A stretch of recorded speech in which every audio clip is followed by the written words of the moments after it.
A'udhu billahi minash shaitanir rajim. Bismillahir rahmanir rahim. Dear students, today we are going to start the second part of chapter number 8.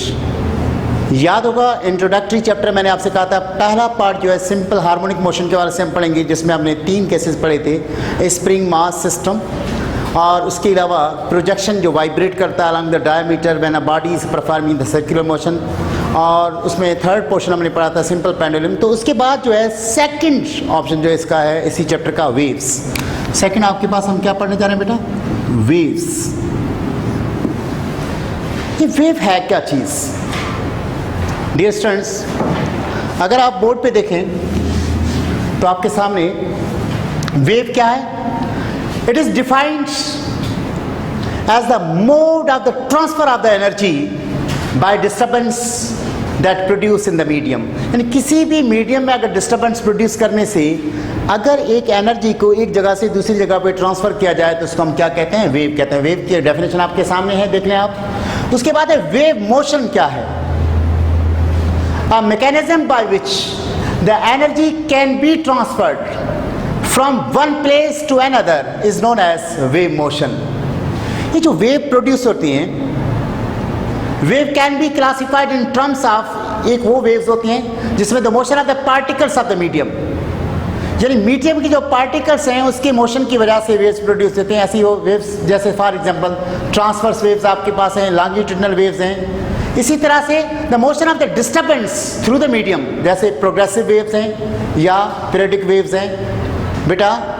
लेकिन specially जो हम जिस पे जोर देते हैं वो होते हैं मैकेनिकल वेव्स।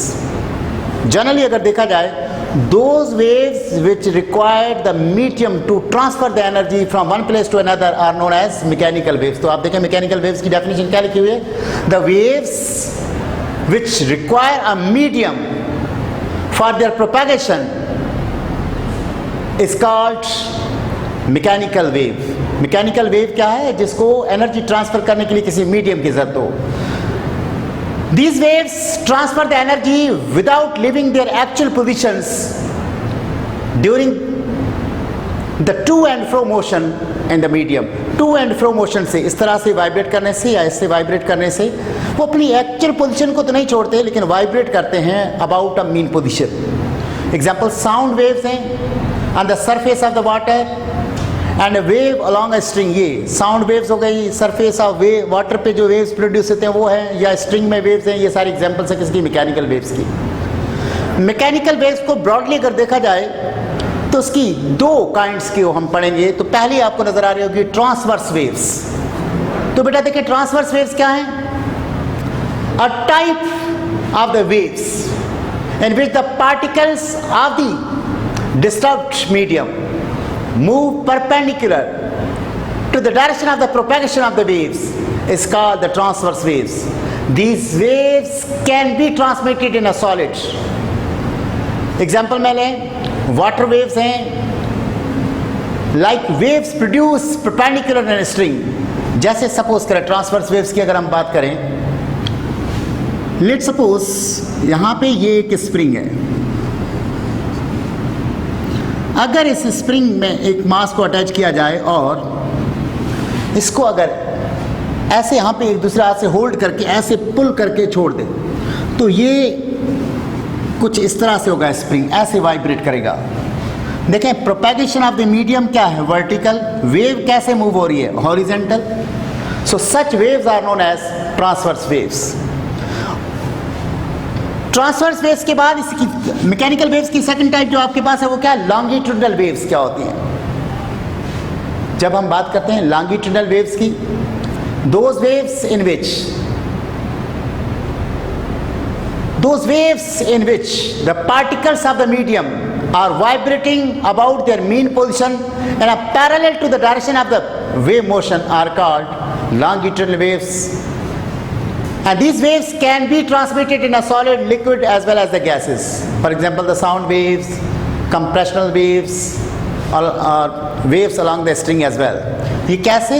सपोज करें अभी हमने कहा था कि एक अगर ऐसे स्प्रिंग हो जिसके साथ किसी बॉडी को अटैच किया गया है और अगर इसको ऐसे पुल करके आप छोड़ देंगे तो वेव भी ऐसे ही प्रोड्यूस होंगी। या सपोज करें ऐसे कोई रबर है, उसको आप ऐसे पुल करके छोड़ते हैं तो वेव भी ऐसे प्रोड्यूस होती है। दैट मीन्स द प्रोपैगेशन क्या है, वर्टिकल।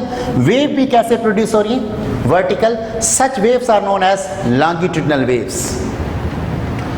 डियर स्टूडेंट्स, जब हम लॉन्गिट्यूडनल वेव्स का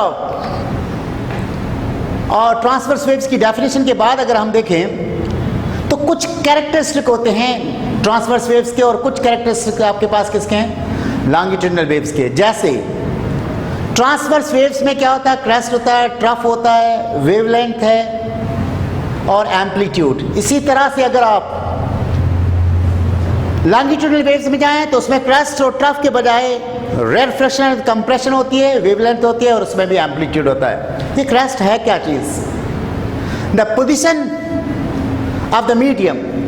अगर आप क्रेस्ट की बात करें तो आप definition look at the board, ये चारों डेफिनेशंस में छोटी छोटी आपको दे देता। क्रेस्ट क्या है, the position of the medium above the mean level is called the crest. Suppose करें यहाँ पे ऐसे ये जो वेव बन रही है, ये मीन लेवल है आपका, इसके ऊपर ये जो पोर्शन है this is known as the crest, और ये बिलो जो होता है इसको क्या कहते हैं, ट्रफ कहते हैं। सो ट्रफ क्या है, the portion of the medium below the mean level is known as trough, and the portion of the wave, ये like this one above the mean level is known as crest।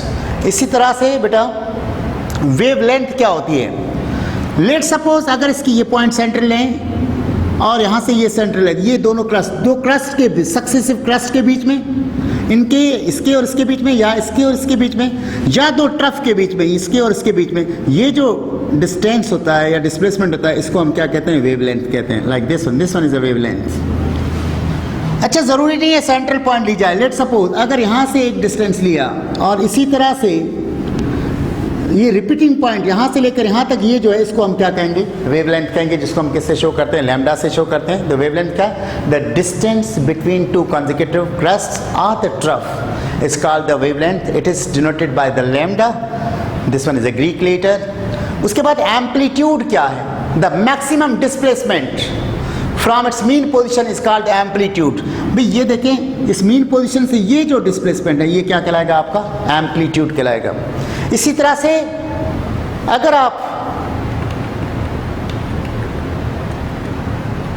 Longitudinal waves में जाएं तो सिर्फ crest और trough जो है वो different रहते हैं। क्रेस्ट की जगह पे क्या आ जाता है, कंप्रेशन और रिफ्रैक्शन। जैसे अगर स्प्रिंग को ऐसे दबाते हैं तो पार्टिकल्स के बीच में डिस्टेंस कम हो जाता है, they come close to each other, that's known as a compression.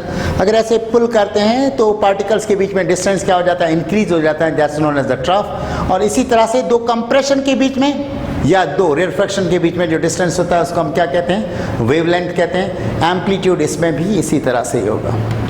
After that अभी आपने देखा मैकेनिकल वेव्स किसको हमने कहा था, those waves which need any medium to transfer the energy. और कुछ ऐसी वेव्स भी होते हैं जिसको एनर्जी को एक जगह से दूसरी जगह पर ट्रांसफर करने के लिए किसी भी मीडियम की ज़रूरत नहीं होती है। उन वेव्स को हम क्या कहते हैं, इलेक्ट्रोमैग्नेटिक वेव्स कहते हैं। सो डियर स्टूडेंट्स, अब अगर आप बोर्ड पे देखें इलेक्ट्रोमैग्नेटिक वेव्स क्या है, इलेक्ट्रोमैग्नेटिक वेव्स क्या, the waves which do not need or require any medium for the propagation are called the electromagnetic waves। जैसे लाइट है, हीट है, रेडियो वेव्स हैं, ये सारी वेव्स जिनको मीडियम की ज़रूरत नहीं पड़ती, ये कौन से हैं, इलेक्ट्रोमैग्नेटिक वेव्स हैं। याद रखिएगा, इलेक्ट्रोमैग्नेटिक वेव्स की एक और भी पहचान है, वो सारी वेव्स जिनकी स्पीड ऑफ लाइट के बराबर हो, तो ऐसी वेव्स को हम क्या कहते हैं, इलेक्ट्रोमैग्नेटिक वेव्स कहते हैं। उसके बाद नेक्स्ट आपके पास सामने बोर्ड पे आपको नजर आ रहा होगा matter waves. The waves associated with the moving particles are called the matter waves। उसके बाद periodic waves हैं, those waves in which the continuous regular or rhythmic disturbance in the medium are produced by the periodic vibrations of the source are known as a periodic। जैसे suppose करें यहाँ से ये crust और trough suppose करें 1 second में हुआ, फिर ये क्रस्ट और ट्रफ ये भी 1 सेकंड में हुआ, इसी तरह से आगे ये क्रस्ट और ट्रफ 1 ही सेकंड में हुआ। सो ऐसी वेव्स को जो repeated same time of interval में हो तो इसको क्या कहते हैं, हम पीरियडिक वेव्स कहते हैं। Dear students, a type of the wave which repeats itself in an equal time of the interval are called the periodic. For example, the waves produced by the mass spring system hanging vertically, क्योंकि under the gravity वो जो move करता है, अगर दूसरी कोई force affected ना करे तो वो भी जो है आपके पास कंटिन्यूस मोशन को रिपीटेड करेगा। ऐसी वेव्स को हम क्या कहते हैं? पीरियडिक वेव्स कहते हैं। उसके बाद है प्रोग्रेसिव वेव्स।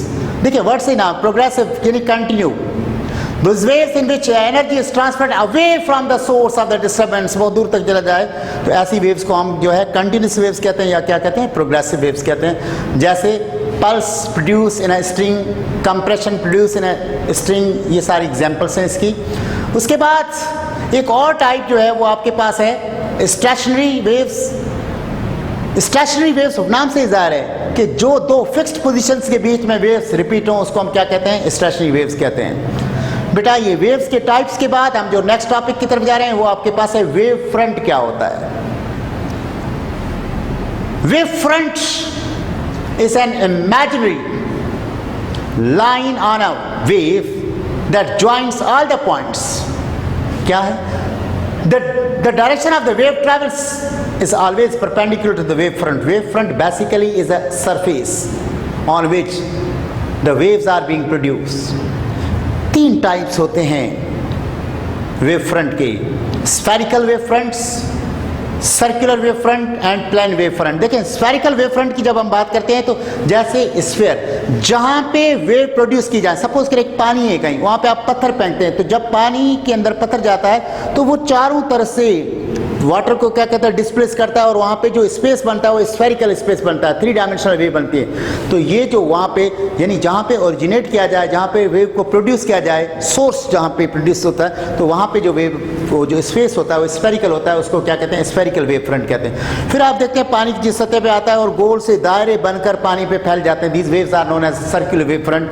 जैसे सपोज करें ये आपके पास क्या है? ये आपके पास सर्कुलर वेव, जैसे जैसे दूर होते जाएंगे it appears like a plane, जैसे जैसे यहाँ से दूर जाएंगे, so these wave front are known as plane wave front. तो आपने देखा वेव फ्रंट के 3 टाइप्स हैं। ये कौन सा था आपके पास? स्फेरिकल वेव फ्रंट, जहाँ वेव प्रोड्यूस होती है बिल्कुल ओरिजिन के नज़दीक, जो सरफेस चारों तरफ से स्फेरिकल शेप में होता है, उसको हम क्या कहते हैं? Spherical wave front.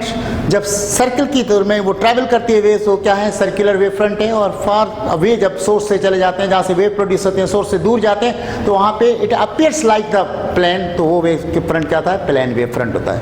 उसके बाद अगर हम एनर्जी की बात करें, वेव एनर्जी, वेव क्योंकि ट्रैवल करती है तो उसमें एनर्जी जो होती है ज़ाहिर है वो काइनेटिक एनर्जी है। तो एनर्जी जो है वेव की एनर्जी अगर हम देखें दैट्स इक्वल टू 1/2 mv²। ये काइनेटिक बेसिकली क्योंकि ड्यूरिंग द मोशन होती है 1/2 m। m की जगह पे आप डेल्टा m लिख सकते हैं, क्योंकि टोटल मास उसमें पार्टिकल नहीं, वो सिर्फ उन पार्टिकल्स का मास यहाँ पे लिया जाता है जो कि वहाँ पे ट्रैवल करते हैं। इसी तरह से हमें ये भी पता है is equal to 1/2 delta m। अब ये जो v² जो आपका है, आपको याद होगा कि v जो होता है, v किसके बराबर होता है? r ओमेगा के। v is equal to r, r का मतलब एम्पलीट्यूड x0, और ओमेगा किसके बराबर? तो याद होगा आपको रेडिकल k/m था। अगर आप इसका v का स्क्वायर है यहाँ पे स्क्वायर करेंगे, v² is equal to x0 square root और स्क्वायर खत्म, बाकी क्या बचा? k/m। अगर इसमें रखा जाए सो इनटू v² की जगह पे हम क्या रख सकते हैं? x0 square into k/m। So this one is the formula for energy. लेकिन आपको ये भी पता होगा यहाँ पे k/m रखें या E is equal to 1/2 delta m x0 square. ये पूरा किसके बराबर था? यहाँ पे अगर इसका स्क्वायर करें तो ये किसके बराबर था? Omega square. So you can write this formula as well for the energy, wave energy के। उसके बाद अगर एनर्जी के बाद हम आ जाएं वेव पावर। आपको पता है पावर क्या है? The energy per unit time is known as the power. So power is equal to what? अगर पावर की डेरिवेशन करें, पावर ऑफ द वेव्स, तो बेटा power is equal to what? Power is equal to energy या work, energy upon time. अब आप देखिए power is equal to energy, अभी आपने ड्राइव की थी, क्वेश्चन क्या थी? 1/2 delta m x0 square omega square divided by what? t। हमें यह भी पता है कि ये जो मास है, मास पर यूनिट लेंथ कहलाता है, इसको क्या कहते हैं? Mu is equal to mass per unit length, और इसको कहते हैं क्या है, इसको लीनियर डेंसिटी कहते हैं। क्या कहते हैं इसको? Linear density. सो इसमें m इज इक्वल टू क्या हो गया, म्यू एल के, क्योंकि डेल्टा m है तो you can write here mu L. Delta m is equal to mu L. अगर इसमें हम वैल्यू इसकी पुट कर दें तो p is equal to 1/2, m की जगह पे क्या आ जाएगा, m की जगह पे आ जाएगा mu L x not square omega square over T. हमें ये भी पता है कि वेव में L का मतलब क्या, wave length means lambda x not square omega square over T. So P is equal to 1/2 mu lambda upon t. This one is wave speed. So we can write here V x naught square omega square. So that one is the formula for the power of the wave. So dear students, इस power के बाद बहुत ही important topic इसका waves के बारे में, वो आपके पास है interference of the waves. When the two waves having the same magnitude, having same amplitude, same frequency and same direction, they combine in such a way that at the some point they help each other, at the other points they cancel each other. या तो वो एक दूसरे को दोनों wave support करती हैं या एक दूसरे को कैंसिल करती हैं। अगर सपोर्ट करेंगी तो रिजल्टेंट एम्पलीट्यूड इंक्रीज हो जाएगा, अगर कैंसिल करेंगी तो रिजल्टेंट एम्पलीट्यूड क्या होगा, डिक्रीज हो जाएगा। So this phenomena is known as interference of the waves. When two waves having same amplitude, same frequency, same time period and same direction, they combine in such a way that at the some points they cancel each other and the other points they help each other. Such phenomena is known as interference of the waves. तो interference of the waves की दो types हैं, एक होती है constructive interference of the waves, दूसरी होती है destructive interference of the wave. तो बेटा कंस्ट्रक्टिव इंटरफेरेंस अगर आप देखेंगे यहाँ पे आपके सामने मैंने लिख दिया क्या, the phenomena in which the two waves support each other, then the interference is called the constructive interference. देखो कैसे, सपोज करें एक ये वेव है आपकी बेटा, let's suppose this one is a wave 1, दूसरी वेव आपकी कुछ इस तरह से है,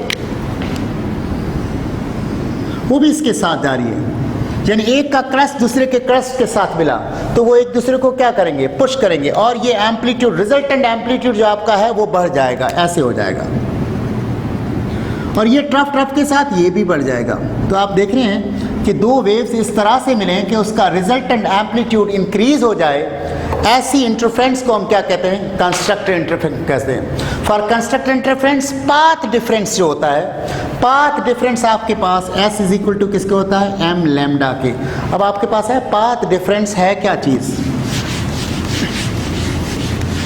अगर सपोज करें बेटा, अगर आपसे कहा जाए कि एक वेव जो है वो यहां से स्टार्ट हुई है, ये वेव, और दूसरी वेव जो आपकी है वो भी यहीं से स्टार्ट हुई है, तो ये इस तरह से दोनों वेव्स जाएंगी, दोनों का path difference, they both started from the same point and ending at the same point, so that means the path difference is 0। ये बिल्कुल इस तरह से है। पहले एक एग्जांपल दे दूं, अगर दो स्टूडेंट्स किसी एक ही रिक्शे में कॉलेज आते हैं, एक का घर पहले आता है, वो पहले रिक्शे में बैठता है, फिर रास्ते में आता है दूसरा, आधे किलोमीटर के बाद दूसरी स्टूडेंट का है, दोनों बैठकर जो है रिक्शे में पहुंचते हैं, तो आपने देखा पहले वाले स्टूडेंट को हाफ किलोमीटर दूसरे स्टूडेंट से ज़्यादा सफ़र करना पड़ा।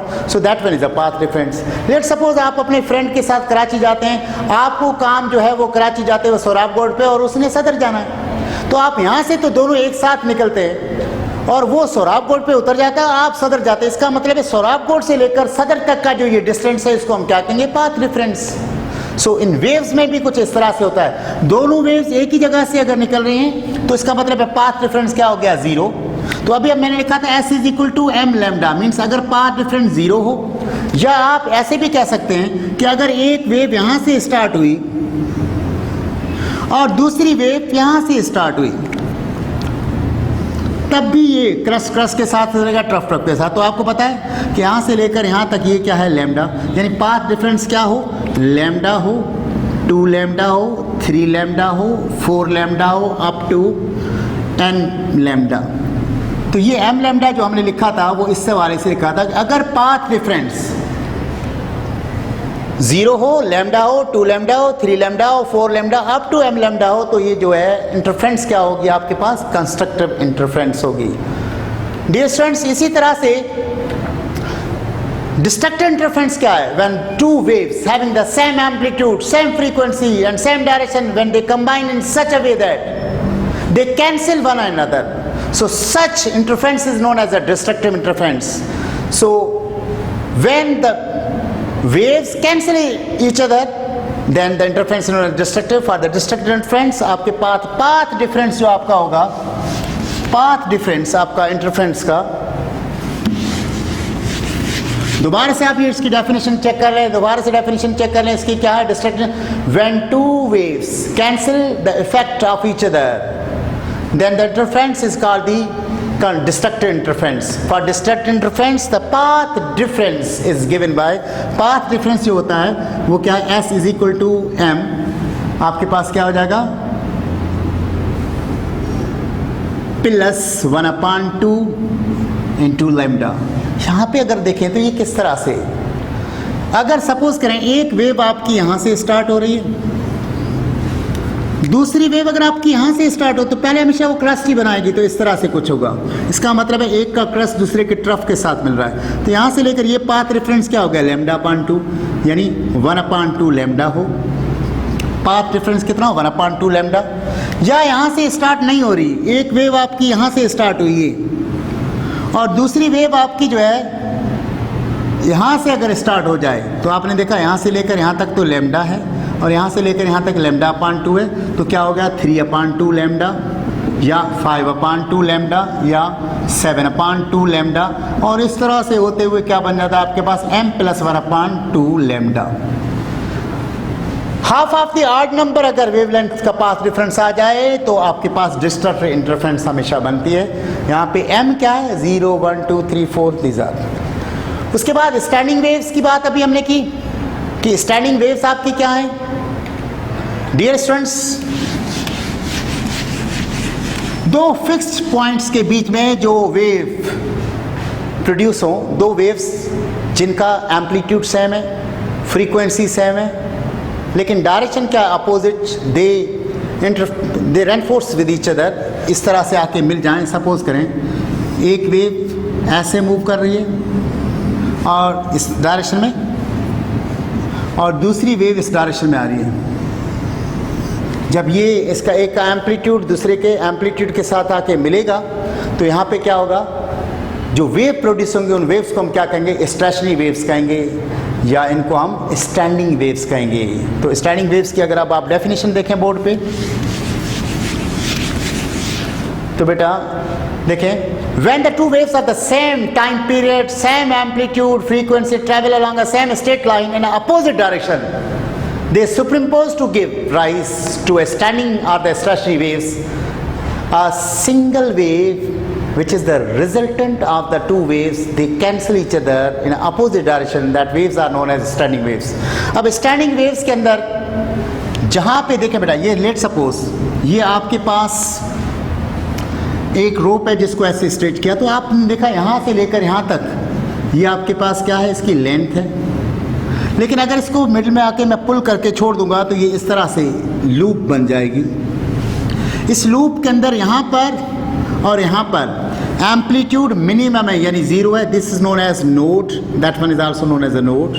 सेंट्रल पोर्शन क्या है, यहाँ पे लें या यहाँ पे लें, जहाँ पे एम्पलीट्यूड आपका क्या है, मैक्सिमम, तो इस नोड, इसको क्या कहेंगे हम, एंटी नोड कहेंगे।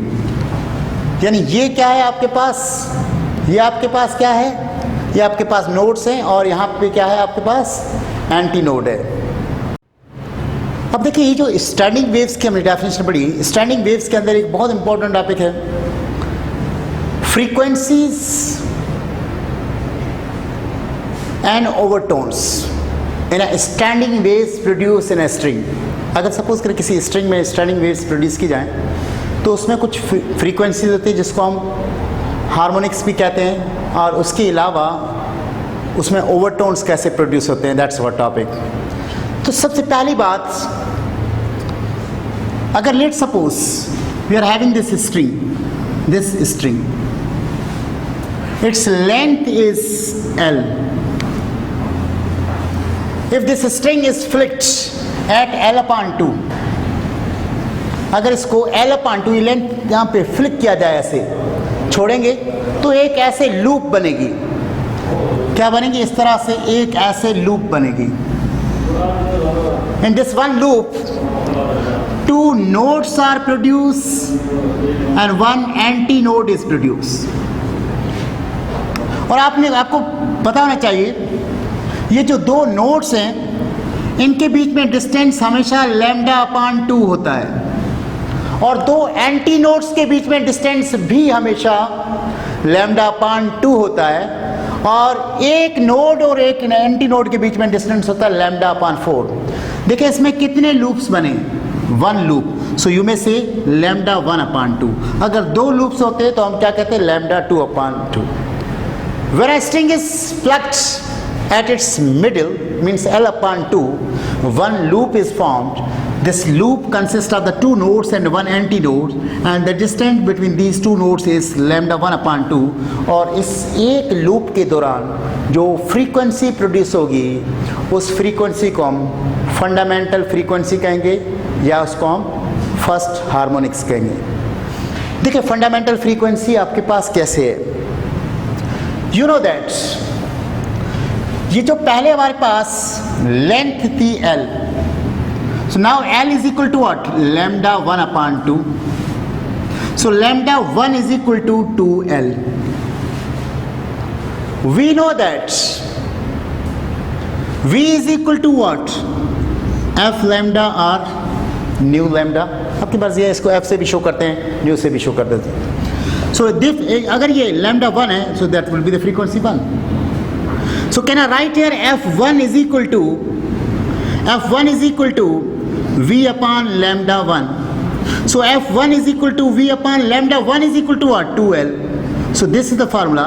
अब ये जो पहला फार्मूला जो हमने ड्राइव किया है, F1 is equal to V/2L. This first frequency is known as fundamental frequency, या इसको फर्स्ट हार्मोनिक कहेंगे, या इसको हम जो है वो बेस या बेस फ्रीक्वेंसी भी कह सकते हैं, या फंडामेंटल कह सकते हैं, या फर्स्ट फ्रीक्वेंसी कह सकते हैं. इसके 3 नाम आपको मैंने बताए: फंडामेंटल फ्रीक्वेंसी, फर्स्ट हार्मोनिक या फर्स्ट फ्रीक्वेंसी. बेटा आप इसी चीज़ को मद्देनजर रखते हुए लेट सपोज अब मैंने क्या किया, इसी स्ट्रिंग को, this one is a string between the 2 supports, यहाँ से लेकर यहाँ तक ये क्या है? लेंथ है. अगर आप इसको L/2 के बजाय L/4 पे अगर फ्लिक करूं तो कुछ ये इस तरह से बन जाएगा. कितने लूप्स बने? 2 लूप्स बने. This one is a node, that one is a node, and that one is a node as well. This one is one antinode and other antinodes. So when a string of the length L is flicked at L/4, we got the 2 loops. ये पूरा एक loop है, ये second loop. This loop consists of the 3 nodes and 2 antinodes. तो आपको पता है 2 antinodes के बीच में ये डिस्टेंस क्या था? λ/2. ये भी क्या होगा? λ/2. लूप कितने? 2. इसका मतलब λ2/2. That's also λ2/2.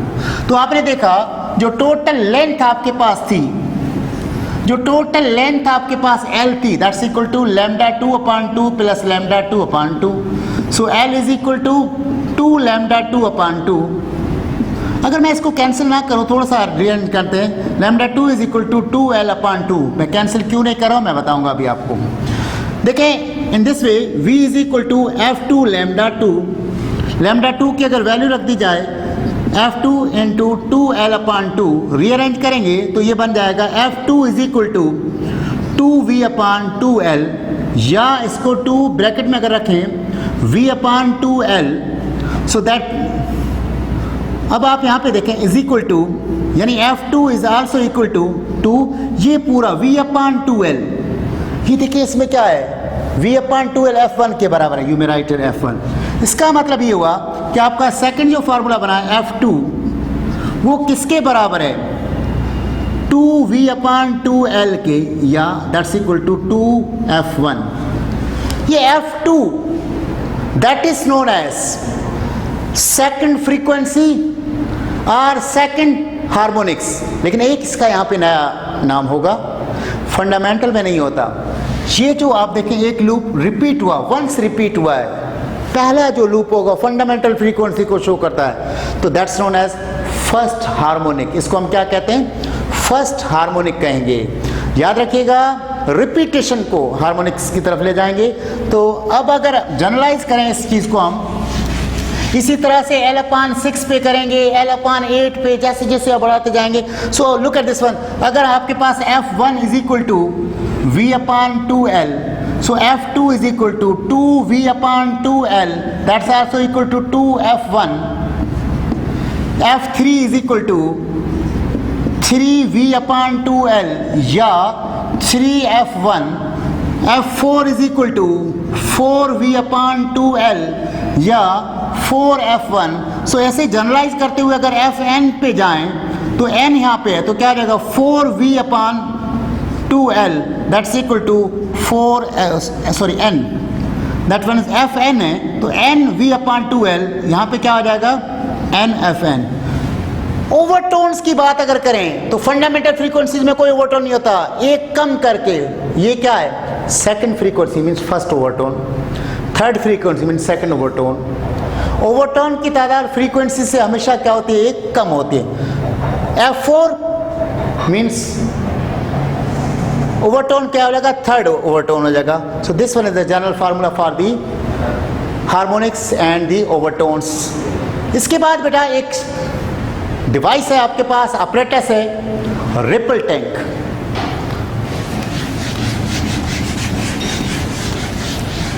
Dear student, waves में ये रिपल टैंक क्या है, the apparatus to generate the waves and demonstrate the waves properties as during the reflection and rarefaction is known as ripple tank। जैसे वेव्स की properties की study करने के लिए हम जो है डिवाइस जो यूज़ करते हैं, जो ऑपरेटर्स यूज़ करते हैं, उसको क्या कहते हैं, रिपल टैंक। ऐसे के लिए इससे हम क्या करते हैं, वेव्स को जनरेट भी करते हैं। उसके बाद रिफ्लेक्शन ऑफ द वेव्स क्या है, अगर आप देखेंगे रिफ्लेक्शन ऑफ वेव्स देखें, the turning back of the incident wave from the boundary of another medium is called the reflection of the waves. Reflection दो तरह से हो सकती है। देखो ये एयर क्या है, एक मीडियम है, एक अगर वेव यहाँ से आ रही है और आके इस दीवार, ये सेकंड मीडियम है, इससे टकरा कर बाउंस बैक हो, ऐसे वेव आई, इससे टकरा कर यहाँ से वापस मुड़ी। लेट सपोज एक ये आपका सपोज करें मीडियम है, लिक्विड है, और यहाँ पे एयर है, एक वेव ऐसे आ रही है, इससे टकरा कर क्या कर रही है, वापस हो रही है, रिटर्न बैक हो, तो इसको हम क्या कहते हैं, रिफ्लेक्शन ऑफ द वेव्स कहते हैं। इसमें दो चीज़ें आपके लिए बहुत ज़रूरी हैं। Try to understand, look at the board now. When waves coming from the rare medium strikes the boundary of the denser medium, then the crust reflects as a trough and vice versa। और से सुनिएगा, जब rare medium से, जैसे air से आ रही हैं waves, किससे टकरा रही हैं, किसी लिक्विड से या सॉलिड से, तो जब वापस मुड़ेंगी, लेट सपोज ये आपका एक सॉलिड मीडियम है और यहाँ से एक वेव आ रही है, let suppose this wave is coming like this, क्या टकरा है, क्रस्ट, तो जब बाउंस बैक होगी तो एज ए ट्रफ बन के होगी। और अगर यहाँ से जो वेव आ रही है, एक वेव आ रही है यहाँ से ऐसे, उसका क्या टकराया है, ट्रफ टकराया है, तो जब बाउंस बैक होगी एज ए क्रस्ट बैक होगी। सो ये कब होता है, जब इंसिडेंट वेव कहाँ से आ रही हो, रेयर मीडियम से, और आके टकराए किससे, डेंसर मीडियम से, तो जब रिफ्लेक्शन होगी तो crest as a trough back होगा, और अगर ट्रफ के तौर पे टकराएगी तो एज ए क्रस्ट होगा. So that was the reflection, पहली असूल. दूसरे में आप देखिए, आप बोर्ड पे, दूसरे में आप बोर्ड पे पहले इसको चेक करें, उसके बाद मैं आपको समझाऊं.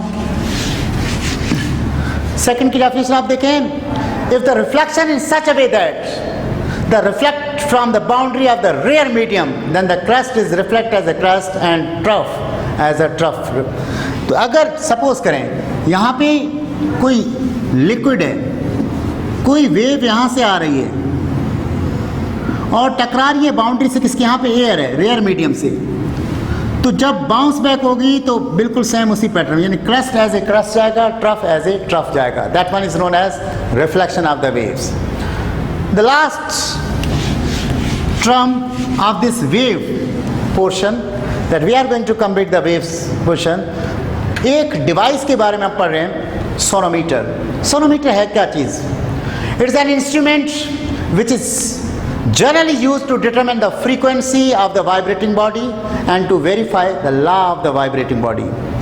यानी जो स्टैंडिंग वेव होती है उसमें जो वाइब्रेशन प्रोड्यूस करने से जो फ्रीक्वेंसी प्रोड्यूस होती है वो फ्रीक्वेंसी मालूम करते हैं. तो इसका फार्मूला जो है सोनोमीटर का, F = 1/2L रेडिकल T/μ.